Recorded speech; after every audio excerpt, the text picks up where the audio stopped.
Ces chasseurs russes qui pourraient modifier le rapport de force au Proche-Orient suite à l'acceptation par l'Iran de l'accord sur son programme nucléaire et la levée des sanctions internationales, certaines sources indiquent que Téhéran a manifesté son intérêt pour l'achat d'avions de chasse russes, ce qui pourrait, à terme, avoir des implications importantes sur l'équilibre des forces au Proche-Orient, selon Military Watch. Téhéran, qui a obtenu le retrait des sanctions internationales suite à l'adoption de l'accord sur son programme nucléaire, témoigne de l'intérêt pour l'acquisition de chasseurs russes, d'autant plus que l'interdiction d'exporter des armements offensifs vers ce pays expire en 2020, communique Military Watch. Selon le média, la levée de cette restriction pourrait modifier le rapport des forces au Proche-Orient.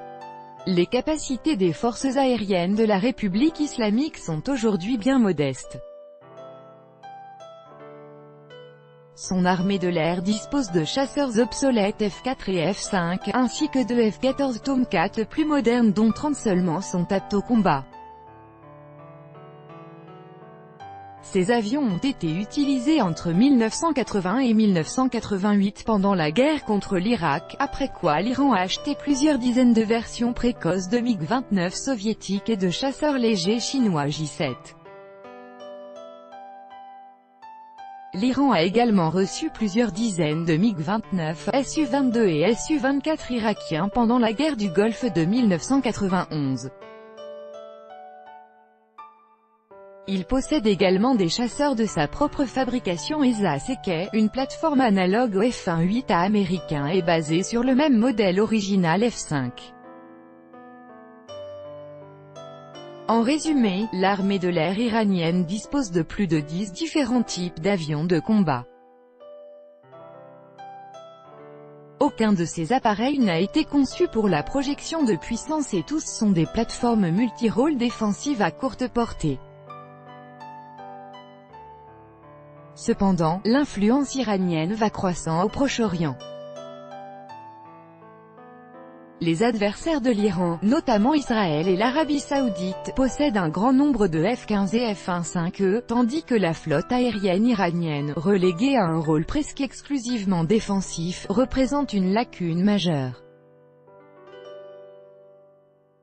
Selon Military Watch, l'Iran manifeste son plus grand intérêt pour le chasseur Su-30, qui est une version modernisée du Su-27.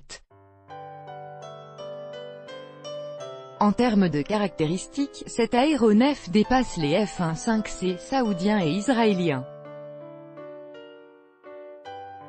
L'Iran disposant déjà d'une vaste flotte de chasseurs légers, le lourd Su-30 remplirait un rôle très complémentaire pour son armée de l'air.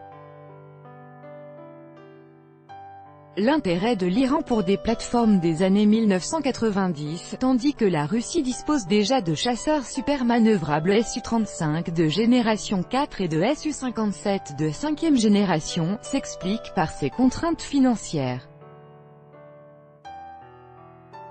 Les dépenses iraniennes à la défense sont très modestes par rapport à certains autres pays de la région.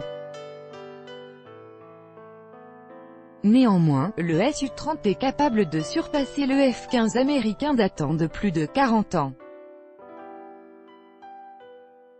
La version du Su-30 pour laquelle optera l'Iran reste encore en suspens. Les variants haut de gamme du Su-30 comme le MKI du Venezuela, de la Chine et du Vietnam ou les MKI et MKK de l'Inde et de la Chine sont nettement plus onéreuses que le Su-30 Kelvin de base. Cependant, ces avions de base pourraient être acquis en plus grand nombre et pèseraient moins sur le budget de la défense iranienne, tout en fournissant au pays un avion supérieur au F-1-5C. Mais cela n'exclut pas l'intérêt de l'Iran pour des versions plus performantes du Su-30. Quoi qu'il en soit, l'acquisition par l'Iran de Su-30 aura, selon Military Watch, des implications très significatives pour l'équilibre des forces au Proche-Orient.